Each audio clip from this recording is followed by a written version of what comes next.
सावन सोमवार व्रत कथा। एक समय की बात है, एक नगर में एक साहूकार रहता था। वह बहुत धनवान था, लेकिन उसके कोई संतान नहीं थी। वह भगवान शिव का बहुत बड़ा भक्त था और प्रत्येक सोमवार को श्रद्धापूर्वक व्रत रखकर भगवान शिव की पूजा करता था। साहूकार की भक्ति से प्रसन्न होकर माता पार्वती ने भगवान शिव से उसके मन की इच्छा पूर्ण करने का आग्रह किया।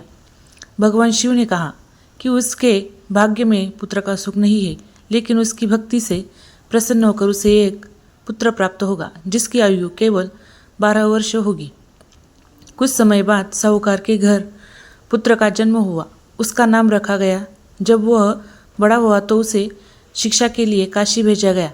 मार्ग में वह और उसके मामा एक नगर में पहुंचे, जहां एक कन्या का विवाह हो रहा था। विवाह के समय पर वर की एक आंख खराब होने के कारण परेशानी उत्पन्न हुई। साहूकार के पुत्र ने उसकी जगह कुछ समय के लिए वर का रूप धारण कर लिया। विवाह संपन्न हो गया। साहूकार के पुत्र ने जाते समय उस कन्या को सच्चाई बता दी और कहा कि उसका वास्तविक पति वह नहीं है। इसके बाद वह काशी चला गया और वहाँ अपनी शिक्षा पूरी करने लगा। 12 वर्ष की आयु पूरी होने पर उसकी मृत्यु हो गई। यह देखकर उसके मामा बहुत दुखी होकर रोने लगे।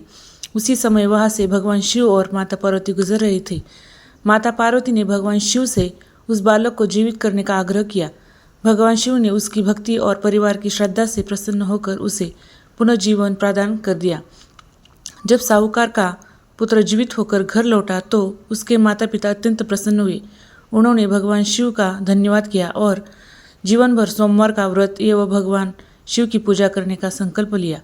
जो भक्त श्रद्धापूर्वक सावन के सोमवार का व्रत रखता है, भगवान शिव की पूजा करता है और यह कथा सुनता है या पढ़ता है, भगवान शिव उसकी मनोकामनाएं पूर्ण करे तथा उसके जीवन में सुख, शांति और समृद्धि प्रदान करे।